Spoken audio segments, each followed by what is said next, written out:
salaamaaleykum mbokk yi salaamaaleykum téléspectateur Diaspora Vision di leen di nuyu yéen ñëpp seen tur ak seen sant di dellu si waat ak fii seen émission ganu bés bi tey nag ganu bés bi dafay recevoir ki ngeen xamante ne mooy mademoiselle Awa Thiam nekk présidente association Tringa moom moo fi teew tey moom la war a waxtaanal tey ñu wax ñu ci lan lay yëngatu association bi lan moo ko tax a jóg soxna si nuyu nañ la. maa ngi leen di fay yéen ñëpp bonjour.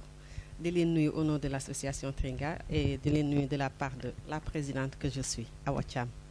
Merci beaucoup mademoiselle Awa Thiam gannaaw bi nga nuyoo ba pare yow yaay présidente association Tringa association Tringa boobu ci lan lay yëngatu. Association Tringa ñun ñu ngi fi pour aider les orphelins du Sénégal et participer à la vie socioculturelle aussi. Tringa parce que je suis la belle-sœur de Mamadou Konté. Mamadou Konté moo nekkoon Africa Fête, un grand producteur et l'ambassadeur de la musique africaine. Donc dafa marié woon sama sœur, je suis sa belle-sœur et mu yàlla daf mu décédé et il a beaucoup fait pour la musique. Donc mu bàyyi fi un enfant bu mu tuddee woon Manu Dibango. C'est avec lui que j'ai fondé l'association Tringa en fait. Ñu ne comme moom il n'est plus là. te moom c'était plutôt la production ñu ne ñun nañu jël côté social bi comme ça ñu jël turam nga xam ne Mamadou Konté il est reconnu il est connu à travers le monde ñu jël ko pour mën a def bienfaisance et aider les orphelins parce que moi j'en suis une Manu aussi qui a perdu son père. Merci beaucoup mademoiselle Thiam mais dama bëggoon xam fan la tur bi jógee lan lay signifier Tringa. Oui, Tringa en fait c'est le village de Mamadou Konté. Parce que Mamadou Konté, c'est un Malien d'origine. Donc, il était parti en France pour l'immigration. Après, mu retourné au Sénégal, qui était une terre nouvelle pour lui. Donc, devenu au Sénégal pour la musique. Ba pare, créé aussi une maison de production, Boutoudoun Tringa, qui était fréquentée à l'époque par tous les artistes. Amul ben artiste, je dirais pas tous les artistes dans le monde, mais il y en a beaucoup quand même qui ont fréquenté le Tringa. Le Tringa a inspiré par exemple le 21 juin qui est la fête de la musique. Jacques Lang, il était toujours là-bas. Mamadou, il a été reconnu dans l'Académie française. Donc mu nekk loo xam ne beaucoup de chanteurs et d'artistes sont passés par là.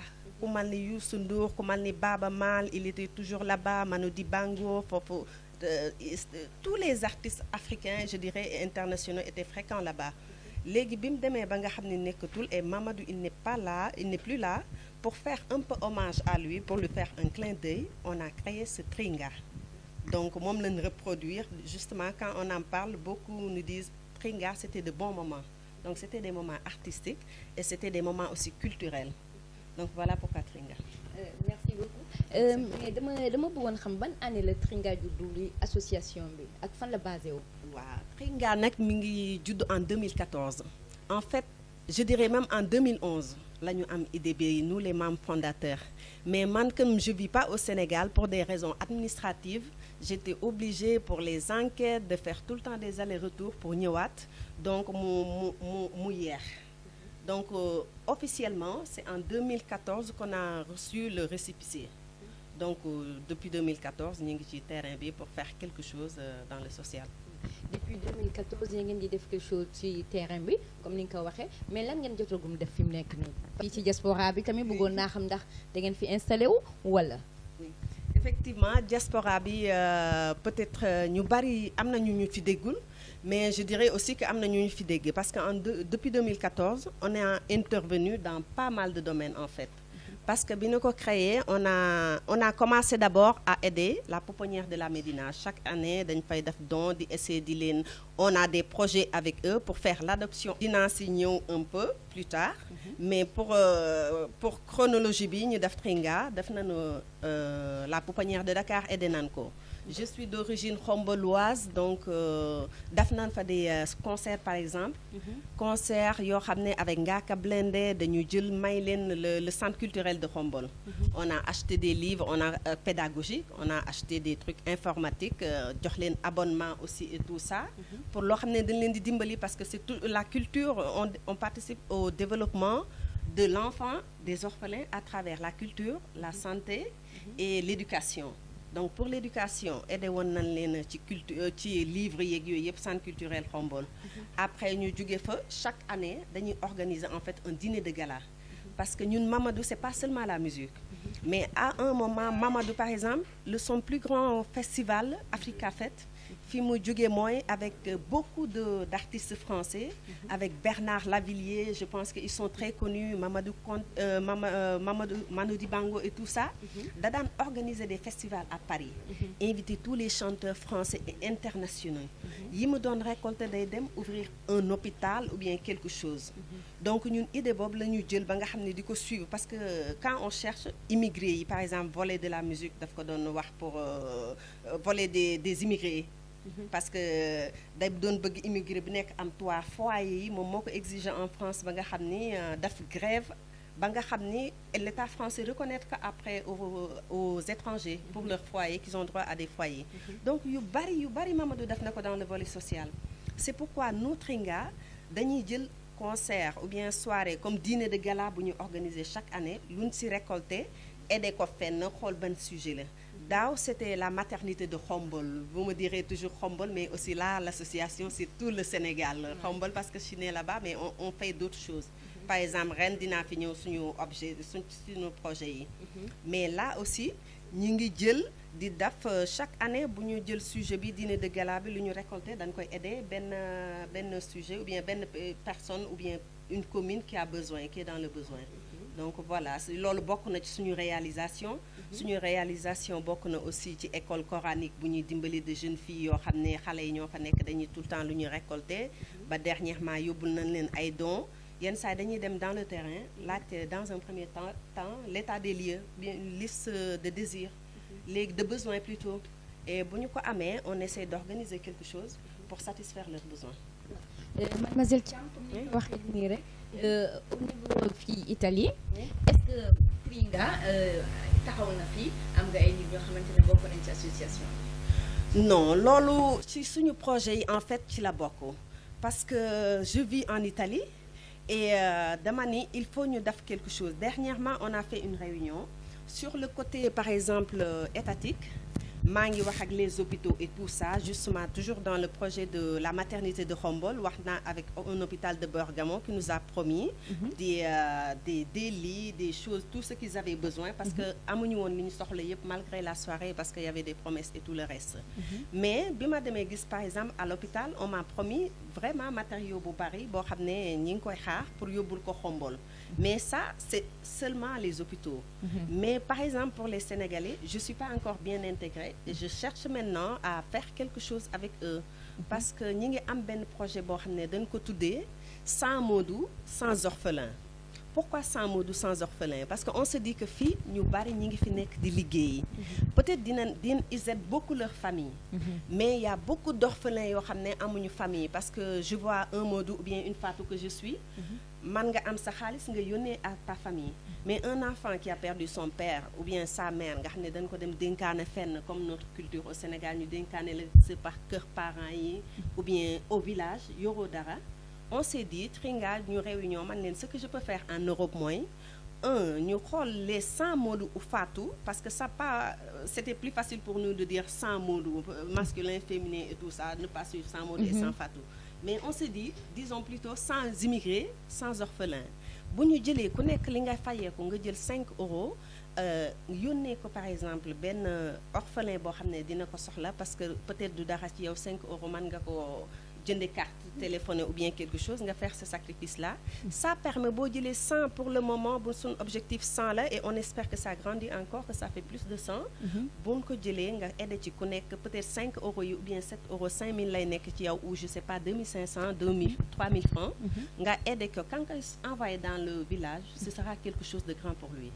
Donc loolu ça fait partie de nos projets ici en Europe et particulièrement en Italie parce que on commence à avoir quelques personnes qui sont des amis qui sont qui est mon entourage ñoo xam ne ñi ngi commencé di ko xam mais il faudra que suñu projet boobu noonu ñu essayer de développer ko. Ouais. Comme au niveau du Sénégal comme que da ngeen di yëngatu tamit li nga xamante ne ci culture la est-ce que am na ay musiciens wala ay yeneen artistes comme yoo xamante ne jàpp nañ ci pour jàppale li nga xamante ne mooy seen engagement.